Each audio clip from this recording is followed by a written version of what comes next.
Hello viewers, আজকে আমি প্রাকৃতিক সৌন্দর্যের পাশাপাশি একটি শিক্ষামূলক গল্প শেয়ার করছি। একদিন রাসূল সাল্লাল্লাহু আলাইহি সাল্লামের নিকট বা রাসূল সাল্লামের যে মজলিস, সেই মজলিসে এক যুবক এসে হাজির হলো এবং সে রাসূল সাল্লাল্লাহু আলাইহি সাল্লামের উদ্দেশ্য করে বলল, ইয়া রাসূল আল্লাহ, আমাকে অনুমতি দিন যে আমি যাতে জিনা করতে পারি। এটা সরাসরি ওই মজলিসে থাকা উপস্থিত লোকদের সামনে ওই লোকটা বলল। তখন মজলিসে উপস্থিত থাকা সকলেই চমকে গেল এবং ওই যুবকটাকে তিরস্কার করতে লাগলো। কিন্তু রাসূল সাল্লাল্লাহু আলাইহি সাল্লাম তার সুন্দর ব্যবহার দ্বারা ওই যুবকটিকে তার পাশে বসালেন এবং সুন্দর করে বিনয়ের সহিত তাকে আসলে বুঝাতে লাগলেন তার এই যে আবদার বা অনুরোধ ছিল।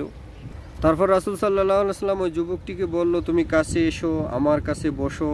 রাসূল সাল্লাল্লাহু আলাইহি সাল্লাম তার উরুতে হাত রেখে বললেন, আচ্ছা, তুমি যে বলতেছো তোমাকে জিনা করার অনুমতি দিতাম, তাহলে তুমি বলো, তুমি কি তোমার মায়ের জন্য এই জিনিসটা পছন্দ করবেন? উত্তর বলল, ইয়া রাসূলুল্লাহ, না, আমি কখনোই এটা পছন্দ করব না।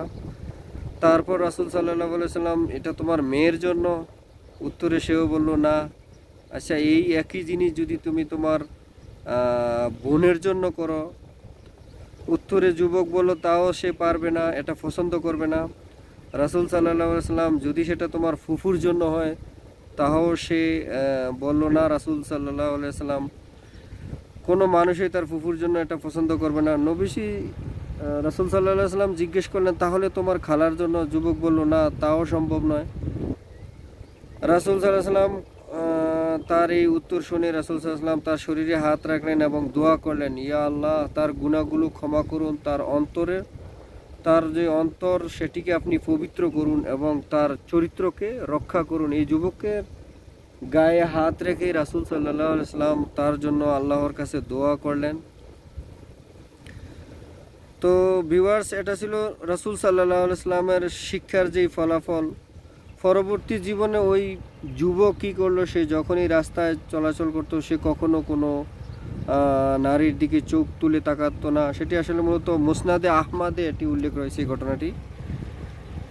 সুতরাং এই হাদিস থেকে আমরা মূলত যে শিক্ষাটি পাই তা হলো, একজন পুরুষ যার সাথে জেনা করবে সে নিশ্চয়ই অন্য একজনের মা, মেয়ে, বোন কিংবা ফুফু কিংবা খালা। তাই সে যেমন নিজে মা, মেয়ে, বোন বা ফুফু খালাদেরকে সম্মানের চোখে দেখে, তেমনি যদি অপরের মা, মেয়ে, বোন, ফুফু খালাদেরকেও সম্মানের সাথে দেখে, তাহলে সে কোনোদিন এই অপরাধ করতে পারবে না। যদি একই দৃষ্টিতে দেখে, নিজের মা, ভাই, বোন যেই দৃষ্টিতে দেখে ওইভাবে যদি তাকায়।